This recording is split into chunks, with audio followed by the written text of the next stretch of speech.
Which one's the best crypto asset? Well, Bitcoin's the best crypto asset. Okay. What's the second best? There is no second best. There is no second best crypto asset. Hello, friends, and welcome to the Why Bitcoin Show. I'm your host, Dale Warburton. It's a weekly podcast on why Bitcoin matters and what makes it completely different to all other cryptocurrencies. If you're interested in Bitcoin and you'd like to distill crypto fact from fiction, you've come to the right place. All right. So, everyone, I have got Luke Mikic with me all the way from Colombia. Welcome to the Why Bitcoin Show, Luke. Thanks for having me, brother. I am pumped to be talking to not quite a fellow Australian, but somebody who has a little bit of an Australian accent in them. So I'm glad to be here, brother. Thanks for that, man. Close enough, hey? I'll work on the Aussie accent just a tad. So, Luke, I think just for the sake of those who perhaps haven't followed your fascinating journey from Australia to Central America and South America, won't you please give us a little bit of an introduction to yourself and then perhaps also then touch on your Bitcoin journey? How did you come into this world of Bitcoin? Okay, so we'll do the boring part of my journey first, and we'll talk about my rabbit hole story before we get to the adventures. So I was 19 when I first heard about Bitcoin. I was studying a double major in maths and chemistry at university in 2017, and then I heard about Bitcoin when it was around $10,000 or $20,000 a pop. And I went down the proverbial rabbit hole pretty quick and pretty deep. I can remember there's about a 2 to 3 week stage there where I couldn't sleep for about 2 or 3 weeks on end because I was just thinking about Bitcoin all night, every night. I was listening to Max Kaiser and Andreas Antonopoulos before I went to bed every night at like 1 or 2 or 3 in the morning. So I got pretty heavily orange pilled, and I thought, okay, I'm not going to go back to this university thing. It sounds like a waste of time. I need to try to free up my time to learn as much about Bitcoin as I possibly could. So then I thought, okay, I'm going to quit university. I started a personal training business. So I kind of started a home gym. I went and bought a heap of secondhand gym equipment, and I just started training clients because I had my certificate in fitness. So I did the personal training gig for a couple of years between 2018 and 2020, just because I only had to give 2 or 3 hours a day to that. And I had enough money to live on so I could learn about Bitcoin. So I continued going down the rabbit hole. And then 2020 came along, and I thought, hey, my friends and family won't listen to me. They just think I'm a nutcase talking about Bitcoin and macroeconomics. I might start making some videos and trying to educate other people online about it. So I started making some videos in 2020. I was very vocally calling out the mandates and all of the quote unquote health decisions that were occurring in 2020. So I'm pretty proud of those receipts I've got on YouTube, even though a lot of those videos got deleted. Yeah. But that part of my journey was what inspired me to actually leave Australia. It was obviously the international borders were closed for a couple of years there. And long story short, I finally escaped Australia in early 2022. And the only reason I was allowed to leave was because I was lucky enough to get a job, a couple of Bitcoin jobs online. And one of them was working with Mark Moss, who has a pretty large and successful YouTube channel. So he had to hand write me a letter. They got shown to the Australian government, and they had to give me permission to leave my own country. So yeah, that's lucky boy. The long version of my rabbit hole story. Wow, Luke, that's really fascinating, man. And I think it sort of mirrors what a lot of us Bitcoiners go through, is that when we first encounter this and the penny drops, it's just this obsessive rabbit hole mission. And I too did a similar thing. I went and spent hours and hours just diving as deep as I possibly could, watching hours of videos, and even went so far as to write a whole thesis on it. So I can totally resonate with that sort of obsessive nature. And what a ballsy move, sort of at your age, packing it up and going offshore. I'd love to talk about that a little later, but let's start at a very high level, because you mentioned Mark Moss, and that's when I actually first saw you. And I was like, how has this fella managed to get connected with such a well-known figure? And it was just, so that's an incredibly interesting story. I'd love to hear how you managed to connect with Mark Moss, and as you've described, then managed to escape Australia. Yeah, escape is the correct kind of phrase. So I think I did the YouTube channel in 2020, and then I started getting a little bit more serious in 2021. Because for the 2018, 2019 kind of era of my Bitcoin journey, I was still shitcoining, I was trading, I was buying stocks. I had a heap of precious metal like gold, physical gold and silver, because I thought the economic system was going to collapse. It wasn't until around 2020, 2021 that I was properly orange pilled by a fellow Australian Bitcoiner, actually, Armin the Parman. He's a technical wizard and a champion. But anyway, so I wrote my first article in 2021, and I just published it on Medium, and then I got a DM one day from Mark, and I nearly fell off my chair because I just thought it was a fake account. But I clicked on his profile, it was the real Mark, and he said, "Hey, I like what you're writing. You want to come write for me?" And I was like, "Hell yes, dude! I've watched your videos for a couple of years now, because obviously been a long time fan, and I listen to a lot of Mark's content as well as content like George Gammon's and other macroeconomic content like Lynn Alden and Luke Groman. I'd listened to them for the whole 2020, 2021 era. So yeah, I jumped at it. It was an amazing opportunity, and yeah, I mean, he was the one who wrote me the letter that got me out of Australia, and then since then I've picked up a number of different roles with Bitcoin only companies in the space over the past year or so now. So now I'm lucky enough to be working full time with Coin Beast. We're a Bitcoin only educational company, and I'm running the YouTube channel, podcast, Twitter. So you'll see a lot of my economic ramblings and rants on our Money Matters YouTube channel. Awesome. Yeah, that's so interesting, because it sounds like we were basically had the same playlist. Although I don't know if you've noticed that George Gammon seems to have deviated somewhat and is trying to create his own crypto of sorts. Have you seen that lately? Like he's someone I really admired, and then he's sort of, I think he's in Puerto Rico and trying to create some sort of gold-backed crypto. Have you come across that yet? I believe that would actually be George's very good friend, Peter Schiff, who's making the gold-backed crypto. As it turns out, I'm actually renting an apartment with George Gammon's research assistant, who I met through Mark. So I see George on the regular, and if he's making a crypto, I'm gonna put it to him. I'm gonna ask him all about that. I'm totally aware of old Schiff, because he's even gone down the NFT rabbit hole now. But I'll try and find that. I found a tweet recently, but yeah, perhaps I'm speaking out of turn here. So let's go back to sort of the macro stuff, because you touched on all my sort of macro heavyweight heroes, if you like, the likes of Lynn and Luke Groman. Talk to me a little bit about your macro framework, because it's a pinned tweet there that you've got there, and I don't expect you to kind of run through it from top to bottom, but just at a high level, describe the way that you've looked at Bitcoin and its potential total addressable market. And I guess for the sake of listeners who aren't familiar with total addressable market, perhaps you can just touch on what that term means too. Yeah, so a total addressable market is what is the potential market share that this asset could capture. So obviously gold, that's like money. So it can capture potentially the entire world's wealth if it wants to be stored in money. So I believe Bitcoin is money, and it has the largest total addressable market cap of all time. Today, there's $900 trillion of wealth in the world. And that's actually, if you ignore the $2 quadrillion of derivatives out there, because I don't count any of that garbage. So yeah, when I'm looking at the macro framework, I always like to zoom out. I think that's where most people go wrong, because they're looking at the yield curve, they're looking at all these recession indicators, they're saying, hey, a recession's coming, I should buy bonds.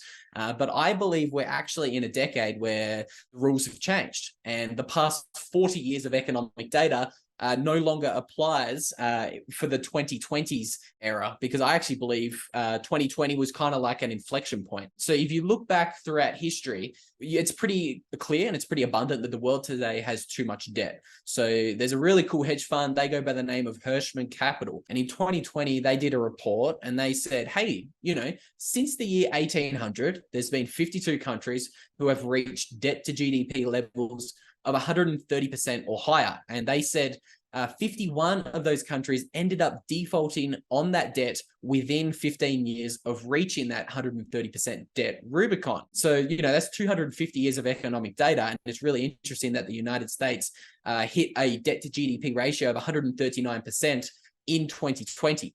So by economic data, and there is a 98.5% chance that the global reserve hegemon defaults on its debt within 10 to 15 years. So that is my macro framework. I say, okay, the global reserve currency is going to default within 15 years. There's a 98% probability of it. And it's really interesting that there's another 14 countries around the world who have also surpassed 130% debt to GDP ratios. So I believe we are in a decade where governments are simply going to have to print money, devalue the money, and pay back that debt with the devalued dollars. That is what every single one of those 51 countries actually chose to do in their kind of times of default over the past 250 years. That's actually not entirely correct. Not every single country. The large majority of them choose to print the money, devalue the money, and pay back the debt with the devalued dollars. And so I believe right now, the macro consensus is, central banks are raising interest rates. They're going to kill inflation. Inflation ran up to 9% in the US, and now it's down at like 4.5% when you use the very manipulated government-approved CPI inflation metric. And most people think we're going back to like this era of 0% inflation. And I've been screaming from the rooftops saying, no, it's not possible. It's not only not possible, but the governments actually need inflation to inflate away their debt. So I think for the rest of this decade, you're going to watch an era where the inflation rates are actually higher than the government interest rates. And what that's going to do is it's going to devalue the debt that the government has. And we've already seen that over the past 3 years. US government debt to GDP peaked out at 139% in 2020. Today, it's down in the 120s. And most people think, the government's doing a great job. They're taming inflation.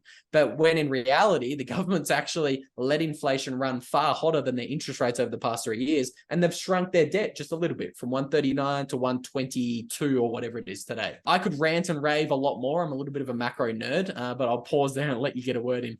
Yeah, that's an amazing summary, man. And I think just to sort of clarify for those who perhaps aren't familiar with the different kinds of default, I mean, you've got the hard default and the soft default. You're referring largely there to the soft default where you just print your way out of it. The hard default is obviously in the case of the likes of Argentina, where they just say they can't print their US dollars. So they'll just go, hey guys, we don't have any money. But in the case of the US, that's obviously not going to happen. So they'll just print their way out of it. And then the other thing you're sort of touching on there is we're likely to be going into this decade of financial repression, where real interest rates are actually below the so-called official inflation rate. And so that's what's quite funny is that even though when we look at inflation, we say to ourselves, like, this is not a real metric by any stretch of the imagination. It's completely and utterly manipulated. In fact, from the early 70s, it has very little resemblance to it.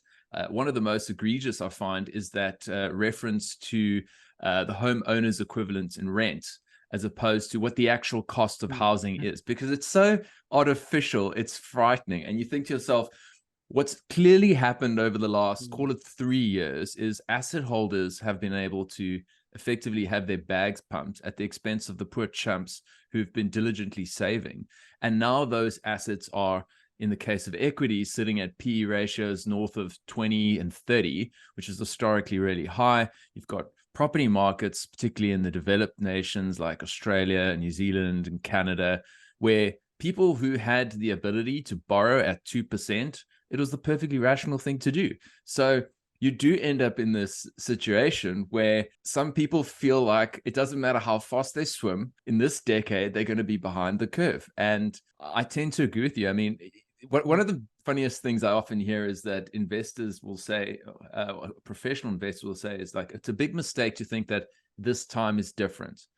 Human nature is pretty much, it repeats itself over time. But there's something about what we're seeing now with the high debt levels, as well as the fact that we're transitioning from an industrial era to a digital era, that makes it feel different. I don't know if you subscribe to the sovereign individual thesis and the fourth turning. Have you given any thought to those particular ideas, and how does that fit into your framework? It's funny you bring it up.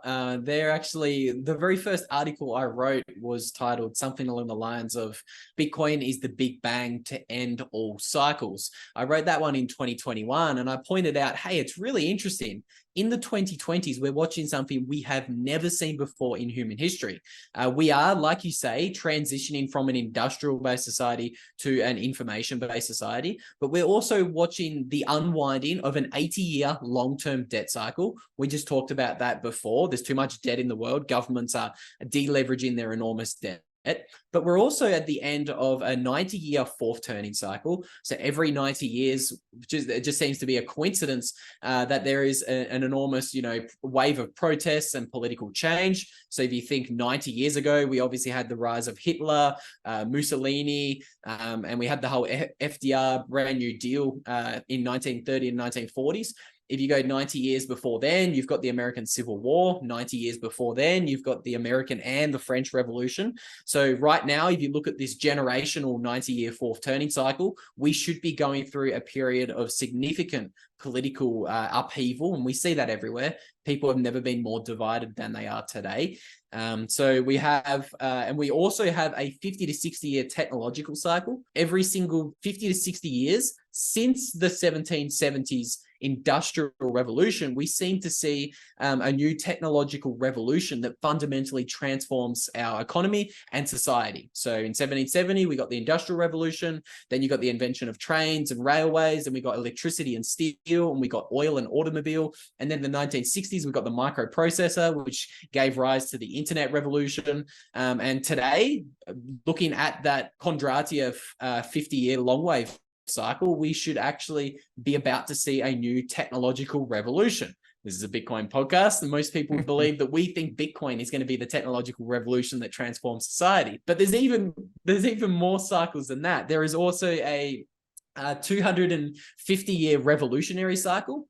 So if you look back exactly 250 years ago, we had the French and the American revolutions. But if you look back 250 years before then, we saw the Protestant Reformation, the separation of church and state in the early 1500s.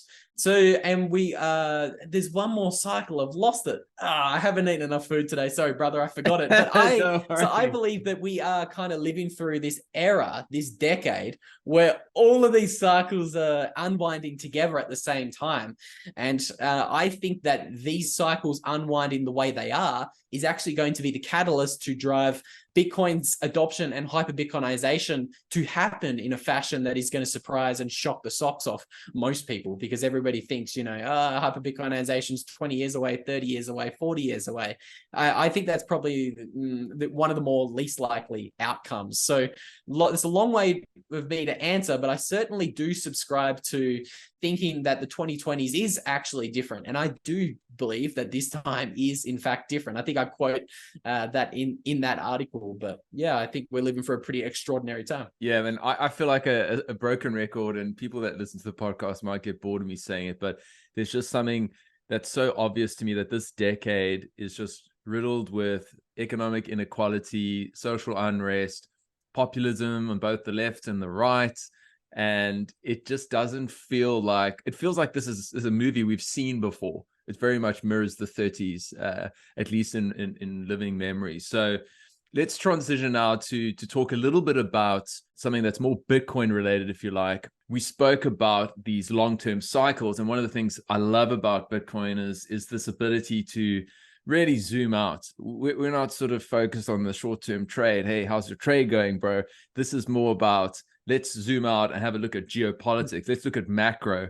But we're recording this now, and as of a few days ago, we see that Binance and both Coinbase have been brought before the SEC, and there's charges laid against them. Give us your thoughts on the way that regulation is happening, at least with regards to those crypto casinos, and perhaps touch on the fact as whether or not you believe there's any political element to the enforcement of specific tokens or not. I don't. I try to stay out of the whole crypto verse. I did a live stream on it yesterday, and I found an interesting fact. So obviously the United States is attacking crypto. We have this movement called Operation Choke Point 2.0, and the US is trying to debank all of the Bitcoin and crypto industries and businesses. So obviously we saw the controlled demolition of Silvergate and Silicon Valley Bank, who were the largest providers of capital and banking infrastructure to the Bitcoin and crypto industry. And now obviously the SEC this week just came after Coinbase and Binance for issuing security tokens. So obviously it's a pretty big week. They're the two largest exchanges in the space. Both of them hold over 500,000 coins on each exchange. So that's a huge chunk of Bitcoin. Somebody at home will be doing their quick maths, but I think that's around 1% of the Bitcoin supply, something like that.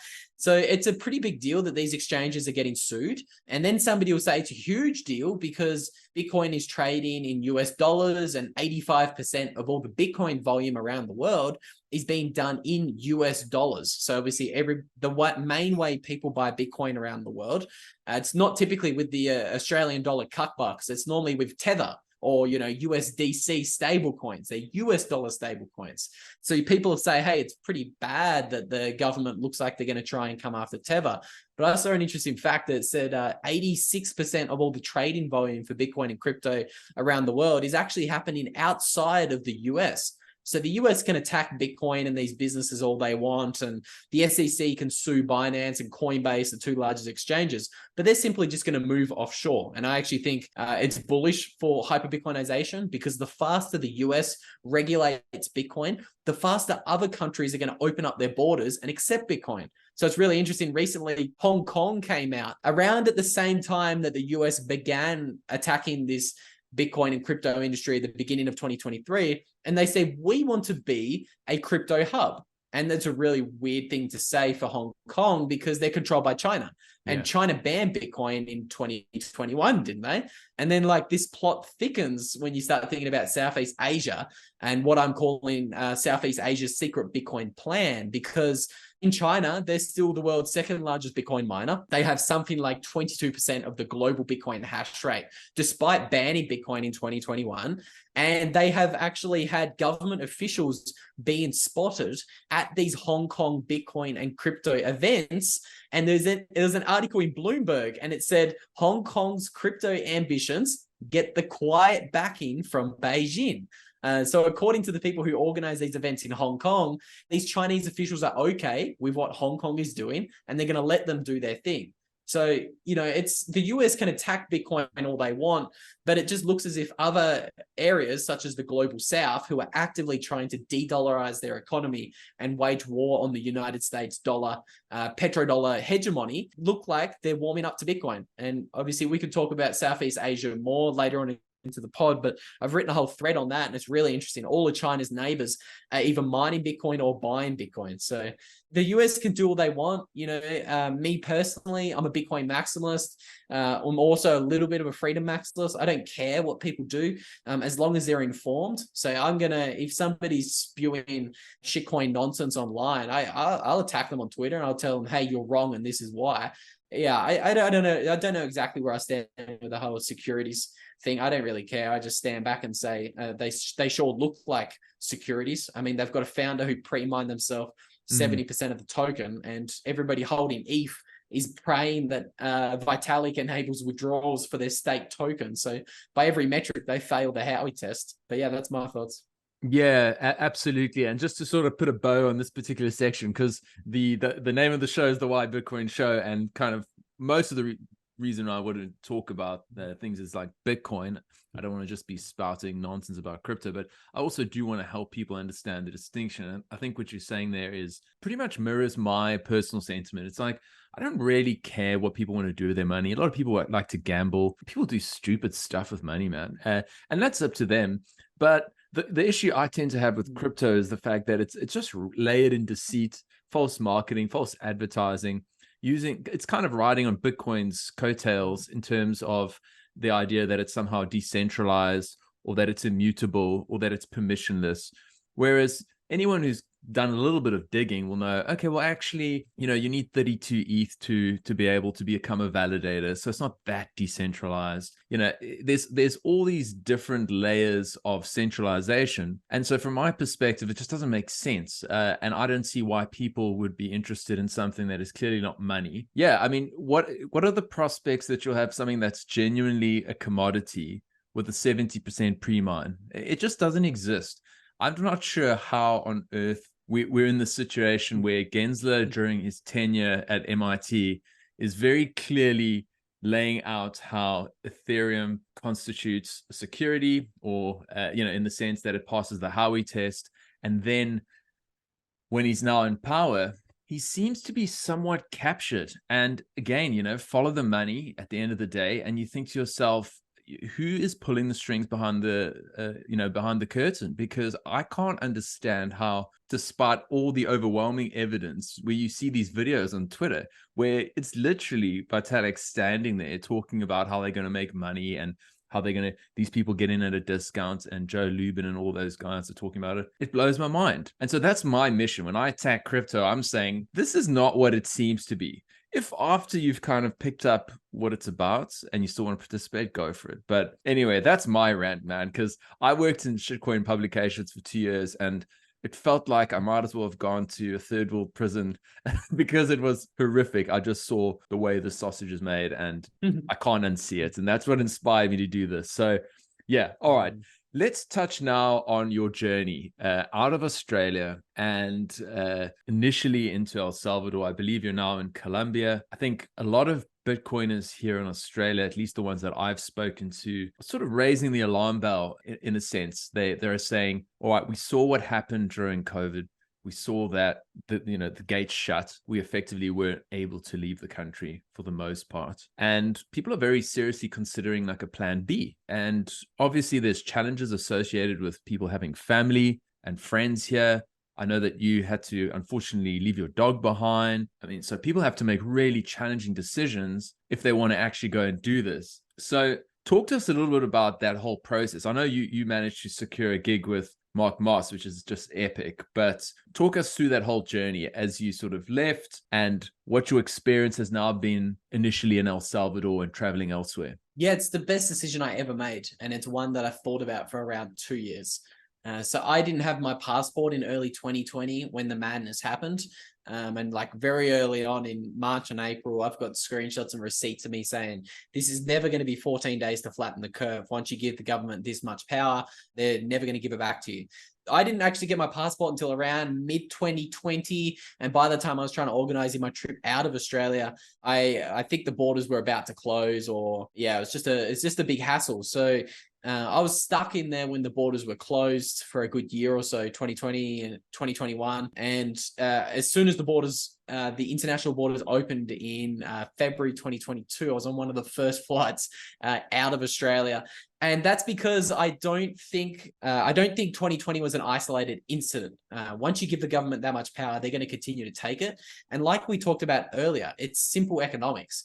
It's grade 11 maths. The government has too much debt. How does the government pay back their debt? They're not like you or I. Nobody can freeze the government's assets. The way that the government pays back their debt is they take our assets. They're going to raise They're going to raise taxes on us really high. They're going to raise capital gains taxes on property really high. They're going to print a heap of money, devalue the Australian dollar. And anybody who tries to leave the country, they're going to try and trap them in the country. They obviously don't want the people who are paying the most tax to leave the country. So there's an amazing book that you referenced earlier, Sovereign Individual, written in like the 1997. They forecasted pretty much everything that has happened over the past 20 years. They forecasted the rise of the World Wide Web. That's what it was actually called when they wrote the book in the 1990s. It wasn't called the internet. They said the World Wide Web is going to transform the world. It's going to change the power dynamic between governments and individuals. And the book, The Sovereign Individual, said the technological change that we are living through is going to be a change that actually empowers the individual and not the government.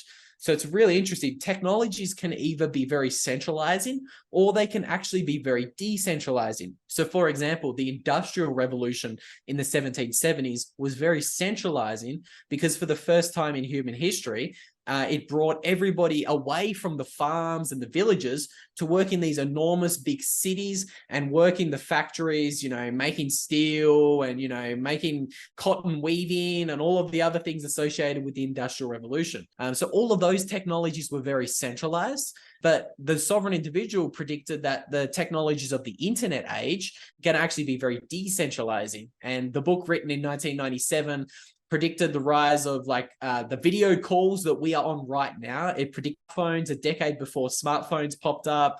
And obviously it actually predicted, most interestingly, the rise of a digital, anonymous, peer-to-peer private cash, an unstoppable money that the governments could not steal. And it would actually give these sovereign individuals a way to store their wealth in cyberspace where it could not be debased by governments. So again, this is written in 1997. They predicted Bitcoin, and they said when this emerges, the government is naturally going to try to fight all of these sovereign individuals who are now going to leave these massive Western nation states who are, robbing their citizens' money. And the sovereign individuals are going to work online, store their money online, and move to a tax safe haven like El Salvador. 0% taxes for me and 0% any cap gains on my Bitcoin purchases and spends. So it's really interesting. They forecasted that would happen, and they forecasted the world would probably see 100 million sovereign individuals who will leave their Western countries and move abroad. But most interestingly, they forecasted that a way the nation state might try to stop this migration of talent and wealth would be to actually create a biological virus, create a pandemic, and seal the international borders so that these sovereign individuals cannot leave. And obviously I read that book in 2019, and when 2020 happened, that was my framing for looking at the 2020 event and what's going to come next. Because what 2020 enabled was Australia rolled out facial recognition technology all across the country. Obviously, Australia is talking about a central bank digital currency. All of these Western nations are trying to copy what China's doing, and that's create a dystopian Orwellian nightmare where your every transaction will be taxed, traced, monitored, and if the government doesn't like what you're doing, they're going to turn your money off. It's like we already saw glimpses of this when I was living in Australia. I was friends with someone in Brisbane who had their bank account frozen because they went shopping after a curfew and too far away from their own home. So in Australia, most listeners will remember, you had to be within 5 kilometers of your home. And there was some dude in Brisbane that I know personally, I won't name him and shame him, but he had his bank accounts frozen because he was caught spending money from his FPOS card at a shop more than 5 kilometers from his location. So look, it's coming. Our governments are actively working on creating a central bank digital currency, and they're going to seal the borders again. I don't think 2020 was just like the precedent. Now that we let them do it and we've forgiven them, and we've even let them do all sorts of really scary things like reach our bodily autonomy, they're going to continue to do it. So I think we're in the eye of the storm, and the next wave of totalitarian madness is upon us. That's my long answer and reasoning for why I left Australia and why I will remain on the continent of America for the foreseeable future, because I don't want to be trapped in a little Asian island where they were very draconian and totalitarian with their lockdowns and sealing their borders. So I feel like right now I'm not leaving America. I've spent 6 months in the US. I saw 12 different states. I've spent 3 months in Mexico, been there 2 or 3 different times, spent 6 months in El Salvador and 3 months in Colombia, and been to Peru. And I cannot recommend it enough. I think that's the biggest takeaway I want your listeners to get from today's show. If you even had the urge to move, you should do it. It's not as difficult as many people make it out to be. And many of these countries, like Mexico and El Salvador, they're actually safer than Western countries. So when I first told my Australian friends I was going to Mexico, they said, "Oh man, you're dead. You better get a gun. You're going to get shot over there." I was freaking out a little bit because I'd never left Australia when I was in 2022. And I got there, and I spent 2 to 3 weeks in the most dangerous state in Mexico. It's called Guerrero. My buddy was actually given a presentation at Anarchapulco. So it's like this freedom, hippie, liberty-minded conference. And they also have some shitcoin talkers. So my buddy, he's pretty obsessed with Monero. So he was talking at that conference, and long story short, we stayed in the most dangerous state in Mexico. And I thought it was fine. It was just like any other location in Australia. It's so that's a long-winded answer of my journey. And there's lots of different rabbit holes I'm sure we can explore. Yeah, man, that's such a fascinating story. I think because immediately I think of myself and the trade-offs that I've made by moving to Australia. So primarily one of the main reasons, two reasons why I've moved from South Africa to Australia. One was economic opportunities, and the second was safety. And then obviously in 2020, safety squared, and it went the sort of best part of Australia, which was the relative safety, became the worst part. It was like the worst manifestation of the safetiest culture. Is actually what ultimately made it really difficult to be here in 2020. And then however, when I look on balance and say, would I live in South Africa relative to Australia, knowing and agreeing with everything you're saying, by the way, in terms of the dystopic future that we're looking at, whether it's a CBDC, whether it's facial recognition, whether it's 98% of the population saying, please govern me harder. If it's that case, like, I'm fully aware of all those facts. I still would not live in South Africa in a city because the trade-offs are not worth it. There's just no governance.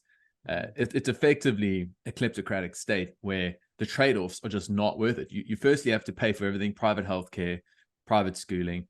My friend who's living in a really nice area, him and the community have to do all the potholes themselves because the government's just not doing it. You need to organize your own water, get your own borehole, get your own solar. And eventually you're like, what are we doing here? Why am I paying these guys so much money? And you referenced the sovereign individual earlier, and I think it's almost like you're an early adopter of that thesis. And I think there's going to be more and more people like you. I guess what's on your side is the fact that you are young. You don't appear to be too tied down in many ways in your life. A lot of people get set in their ways in terms of their job and their career. And I think also what also helps is the fact that you've got like a job that's digital and the digital nomad life. So the more we've transitioned to a knowledge economy, you can actually go anywhere in the world. And assuming you can earn US dollars, Aussie dollars, whatever the case may be, you've got that geo arbitrage in terms of being able to enjoy a really high standard of living in those countries relative to what you could afford here in Australia, which everyone knows is obscenely expensive. So I like to quote, Catan says this. There's a bunch of people who say this in all different contexts. There's no solutions. There's only trade-offs.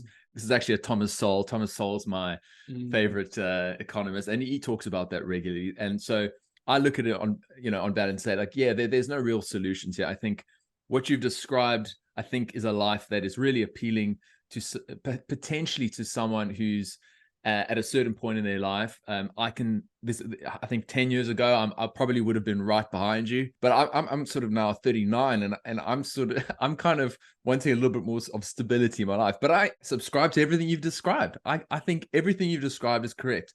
I'm just going to employ a different strategy in the execution of my plan. So the way I've looked at it, and this is something that I'm potentially going to be talking about at the upcoming Australian Bush Bash in Cairns, is what is your plan B? And talking about different residencies and passports. Because the reality is, once there's a precedent set for essentially imprisoning your population in the country, which has happened, and it's going to happen again, there's no doubt. We just don't know what it's going to be. The only people who were able to leave were people who were citizens of other countries, or unless you got permission, in your case, very lucky. Thanks, government, I'm allowed to leave. So in my case, I could have packed up and gone back to South Africa because I had a South African passport, but I wasn't an Aussie citizen, so I wasn't allowed back in. And so to me, this decade, if you've got wealth, the smart thing to do is to have multiple passports. And it's not an easy thing to achieve, but it's not really helpful to have an Aussie and a New Zealand and a English passport, because those three are more largely aligned in terms of the way their politics and the direction of the country. Andrew Henderson, who's my plan B guy, he would just say, like, those are legacy brands. Those are brands that are sort of riding on their historic coattails. There's going to be countries like El Salvador, which today, for a lot of people, go, well, it probably is a bit of a push, but El Salvador could potentially become like the Singapore of, what Singapore was, say, in the early 50s, like basically just a swampland. So it's such a fascinating journey you're going. And I think everyone here in Australia is sort of cheering you on. But I think what I would also say is, like, I'm sure there are some trade-offs. Do you want to maybe talk about some of the challenges that you've experienced, both, on a personal level or whatever it might be, just to provide a sort of a balanced perspective? I think there's definitely, I think the benefits are clear. What are some of the downsides that you've experienced? Great question. And I love Australia. Like, I love the country of Australia. It's worth noting, I'm not just bashing on Australia. There's many metrics I look at for, analyzing a location for where I want to weather the 2020s. And Australia ticks lots of boxes. You have an enormous country. So there's lots of places to hide if you need to hide. If we go through hyperinflation, there's lots of arable land. There's lots of farms. There's lots of place to get self-sustainable and get your own food and shake a farmer's hand. I love the culture in Australia. Most people will be able to tell by my accent, I'm a little bit of a bogan. I love the culture in Australia. And I thought before 2020, where I thought, like, before 2020, there's no way the Australians would just roll over for what they did roll over for. So, like, don't get me wrong, I love Australia, has many benefits. Just for me, the biggest downside was the economic downsides. Government's too indebted, they have to take my wealth. And just having closed borders where you physically cannot leave the country, it's kind of like a deal breaker for me. Like right now, if COVID 2.0 happens tomorrow and I'm in Australia, I can't leave. Borders are sealed. But if I'm in Colombia, all of a sudden I've got a plan B. There might be no flights, but I can get in a car and take my El Salvadorian partner back to El Salvador, and I can just hide out there. Like, I like Latin America because it gives you optionality. It's also an enormous landmass like Australia. It also has lots of I can't say that word. It has lots of land that you could farm on. It has lots of self-sustainable food. They export a lot of food in Latin America, and the weather as well. So, like, there's lots of countries that just far too cold in winter, where if the grid were to go down, you would freeze to death. Or there's lots of countries that are too hot, and if the grid to go down, you would heat to death. It'd be far too hot. So Latin America is actually very similar to Australia in lots of different respects. It's just the one or two big differences is there's lots of optionality and political instability in the region. So I always want to be a stone's throw away from, like, Mexico, who never closed their borders. They were the only country who would take me in 2022, being of my medical status. And obviously you have El Salvador nearby, and lots of other countries in this region are seeing enormous grassroots Bitcoin adoption. And where you see that, I think you're going to see freedom. So downsides for traveling. Obviously, it's very difficult if you have a family, or, like, for me, I didn't have a family in Australia, but I had a dog. So my little baby, I had her for 4 years, and I had to leave her behind and give her to a better home. Obviously, when 2020 happened, I didn't have any online jobs. Like, I was just Bitcoin curious. I was obsessed by it, but I had no online jobs. I had a physical job. I had a home personal training business. I had thousands of dollars worth of gym equipment in my garage. It was a very difficult process for me to come to the decision, okay, I'm going to close my business and focus my time 100% online, just in the attempts to try to get an online job so I can leave this hellhole. Like, that took a year to close my business and find online jobs. So there is certainly lots of negatives. Obviously, traveling can be, it can be annoying to travel to different countries every 3 months. So like obviously, if you're in Australia, you have to pay taxes. So you have to pay 30 or 40% of your income to taxes. Same thing in America, if not higher, 40 to 50% of your taxes if you're in California. But if you're a nomad, you get the positive of actually not paying tax anywhere. So if you spend less than 6 months in most of these countries, you don't have to pay taxes. So, like, that's what I'm doing right now. Yes, it can be a pain in the ass to move your whole life every 3 months or every 6 months. But I like that trade-off of not paying taxes. And it's very easy to actually extend your tourist visa when you're a nomad. So I was in El Salvador, only had a 90-day visa. I paid them $25, and they extended my visa for another 90 days. And all I said was, I am Bitcoiner. I like beaches. I like sun. So obviously the application form is in Spanish, and I didn't know much Spanish at the time. So that was the literal translation. I am Bitcoiner. So, like, governments in this region of the world are very carefree. They don't care. Like, it was a $25 fee and an hour process for me to extend my tourist visa an extra 90 days in the country. Same thing here in Colombia. The partner and I love it here in Colombia. Cost of living is phenomenally cheap. You have no idea. 70% off food, rent, groceries, everything that you would find in a Western country. It's gorgeous, beautiful weather, beautiful Latinas. I better not say that too loud. The girlfriend's in the next room. But if you're a gringo and you're traveling in Latin America, it's amazing. Don't worry, So, dude. like, I've seen it myself. you have to move. Yeah. It's actually, you surprised me, my man. When you said you're 39, I nearly fell over here.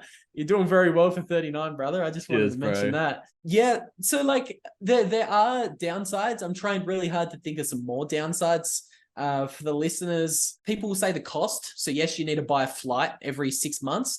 But I think like if you're paying $2,000 to $3,000 in travel costs a year, that's kind of offset by the $20,000 or $30,000 in taxes that you're not paying. So again, it's a trade-off, but I look at it as a positive. You're just a little bit more uncertain. So obviously when you have a home, you're a lot more certain. But when you're renting, you just don't have the same assurances. But, you know, that's again, it can be a positive or it could be a negative. I mean, obviously, yeah, can you think of any trade-offs for traveling that I haven't thought of? I'm really racking my brain here. You know what's funny? So like I spent 2 years, obviously we were in lockdown, and I was in northern New South Wales, beautiful part of the country, and just went deep down the rabbit hole on different passports and what are the various options and costs of living. And so, I mean, I think you've captured the vast majority of it. I think the Goldilocks scenario to me is this. You are self-sufficient in the sense that you are financially independent. You've got a location-independent business. You're bringing in hard currency. And that, you know, I mean, sort of anything that is US dollar, Aussie dollar, Canadian dollar, New Zealand dollar, pound, yen, you know, euro, any of those. And the idea for me would be to be in a situation where I can effectively upgrade my living standards by 50 or 100%. And still be able to save a lot more. And that for me is the optimal scenario that personally I would like to achieve in my life. Right now, I'm fairly geo-restricted in terms of the fact that I've got a job, a Fiat job that is very much location dependent. And that business is also very location dependent. You can't just pack up and do that kind of commercial property work anywhere in the world. So the goal ultimately for me would be to be in a situation where I could literally just pack up my wealth, which would be very little in terms of most of it's digital, and I'd be able to just go wherever I want. My personal, one of the things we want to do, my wife and I, is we want to go and live a year in the African bush. I've no intention of ever living in South Africa in any city ever again. It's too wild. It's a wild, wild zone, man. It's like crazy. But the bush is like heaven. And I want to hook up Elon Musk's Starlink, and I want to do podcasts from the African bush for a year and be surrounded by the wild animals and, you know, watch game come to my front door every day. That's what I want to do. So to me, I think I share a lot of your values in the sense of it's freedom, maximalism. I want optionality. And I also just think this next decade is going to be wild. So I think you're an early mover. There's a lot of benefits. There's a lot of downsides. I think it depends, obviously, at that stage in life. People that have got families and kids and homes and jobs and they don't have digital skills, they're going to struggle to translate that into a lifestyle like yours. It was very hard for me because I was a lawyer previously, and then I was in commercial property. So those are very not too much of a lawyer, but the commercial property side is very much a physical, hands-on business. And so to try and transition to having a digital skill that I can take with me anywhere I go in the world, that's been the sort of goal for me over the last, call it 4 years, and what I plan to do for the next 5 or 6 or 10 through this platform. So yeah, I think you've described you've given a reasonable account of both sides of the coin. I want to touch on one more issue before we roll today. I've seen your machine poses in the mirror. You're ripped. And your lifestyle, and you spoke about your gym. You had all your equipment there, and so that's not surprising, man. And I too am a bit of a gym man myself. Talk to us a little bit about your dietary habits, because I think you might be carnivore, and if that ties into Bitcoin at all, because it seems to be a common thing with Bitcoiners. Jeez, you caught me off guard there. You got me cackling. So I am. So I was a little fat kid when I was younger. I've been lifting weights since I was probably 16 or 17. So Jesus, I'm old. That's 10 years. So 10 years playing around, and I did the whole, dirty bulking regime for the first couple of years of my lifting, and I listened to all the bro science.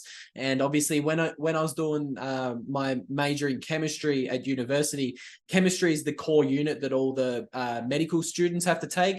So I also had to do all of your exercise physiology, your nutrition, all of that garbage, all of your Fiat science. And all of that told me, you've got to eat 12 servings of carbohydrates a day. You've got to eat very little red meat and fats. Don't eat those eggs. Those eggs are going to give you heart attacks. Saturated fat and cholesterol is evil. Don't go anywhere near that.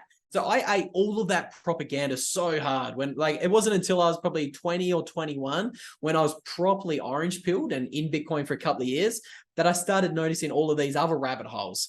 So obviously when you distrust the government about money, then you also stumble upon the conclusion that you should not be trusting the government for any other aspect of your life. So the government is also lying to you in the education system. They're lying to you in the healthcare system. They're lying to you in the medical system. They're lying to you in every aspect of your life. So I came to that realization about food maybe when I was 21, and I've always kind of been like a little bit of an obsessive person. So when I was lifting weights, I was trying to gain as much muscle naturally as I could at the time. Or, when I was training clients, I was trying to find the optimal routine. And then it was kind of the same thing with my Bitcoin learning obsession. I wanted to learn as much as possible and be functioning optimally for the most amount of time per day so that I could learn the most and be most productive. So then I went down the keto carnivore rabbit hole, and I was shocked with the experiment I ran. I ran like a zero carb experiment maybe when I was 21 or 22, and I was going into it thinking, this is going to be shit. My workouts are going to be trash. I'm going to have no energy. I'm going to get the keto flu, but I'm going to try it for 4 weeks because I try everything. I've tried it all. I've tried high fat diet, low fat diet, vegan diet, high protein diet, low protein diet, done it all. And I can say unequivocally, since I did that low carb experiment 4 or 5 years ago, I eat very little carbohydrates now. So what I'm doing right now is my daily routine. A lot of people ask me what I do daily. I will wake up and obviously drink a shit ton of water. I probably drink 6 or 7 liters of water a day. For my American friends, that's 1.5 gallons. And I'll train at the gym fasted at maybe 12 or 1 o'clock at the day.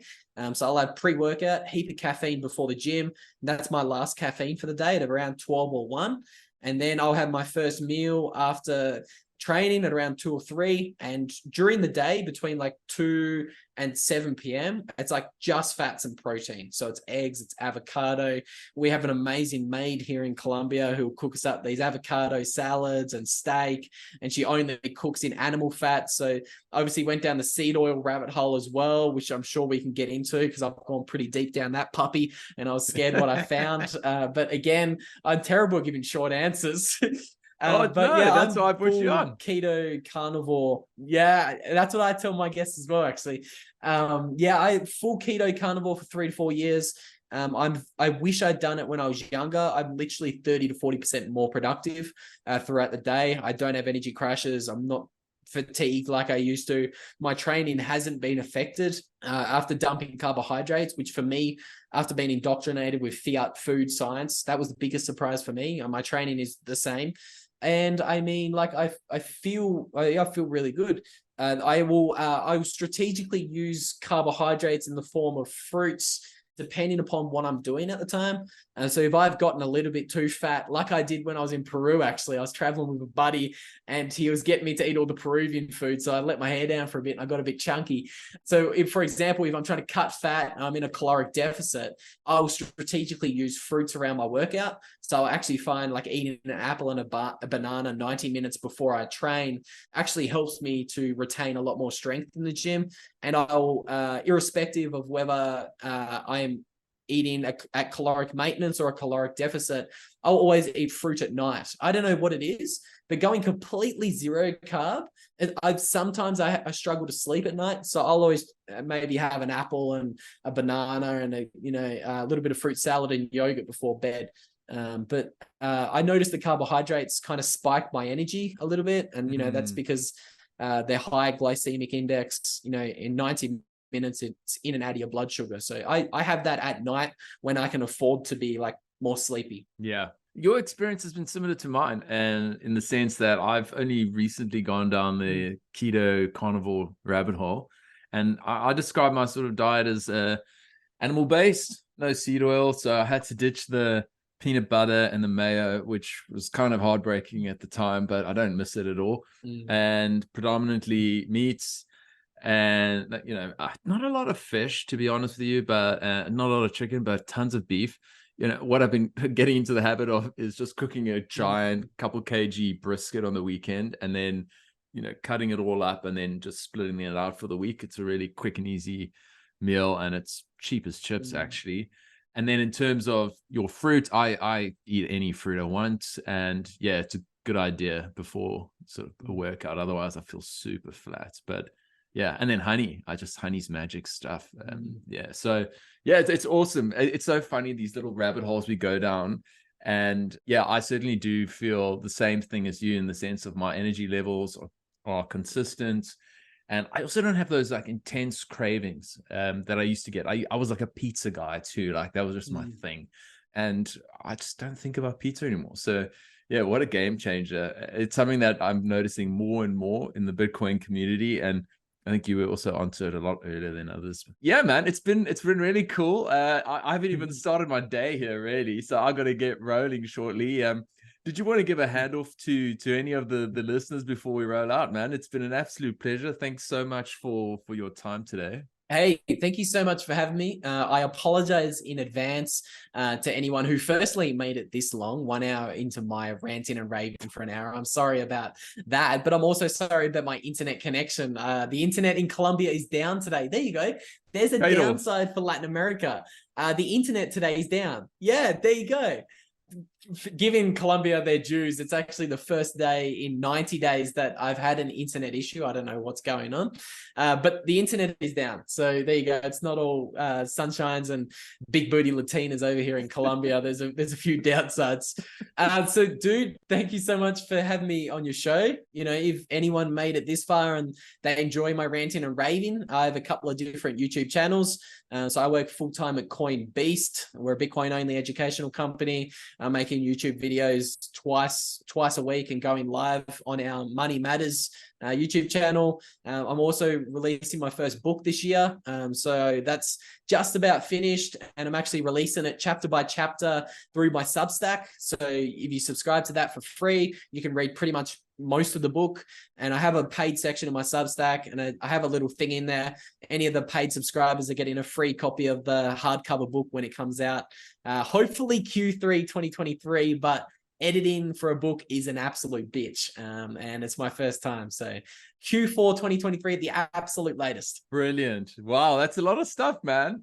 Good on you, hey. And yeah, as I said earlier, we're cheering you on from Australia and watching eagerly to see how things unroll, but really grateful for your contributions to the community. There we go. So thanks a lot, bro. Appreciate your time, and hopefully we get to catch up in person sometime, eh? Yeah, the same goes to you. I'd love to look forward to meeting you at a conference, and I'm cheering the Australians on from abroad. I really do hope you defeat the government over there. I'm doing my part. I'm not paying another dollar to those thieves in taxes. I'm storing all of my wealth in Bitcoin. So I'm helping to starve the Australian government. But I hope you guys get some more freedom in the interim. Thanks a lot, Luke. We'll chat again. Cheers, mate. Thanks for listening to today's episode. I hope you enjoyed the conversation and that you got some value out of it.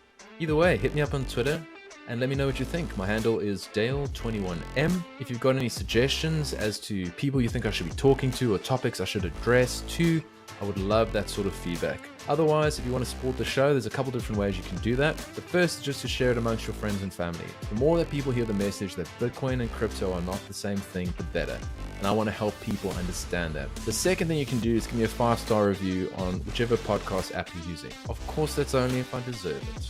And last but not least, if you want to stream sats my way via the Fountain app, I'm not going to say no, but it's not expected. Thank you so much for your support thus far. It means the world to me. I appreciate the hell out of you, and the best is yet to come. Much love, friends. I'll see you on the other side.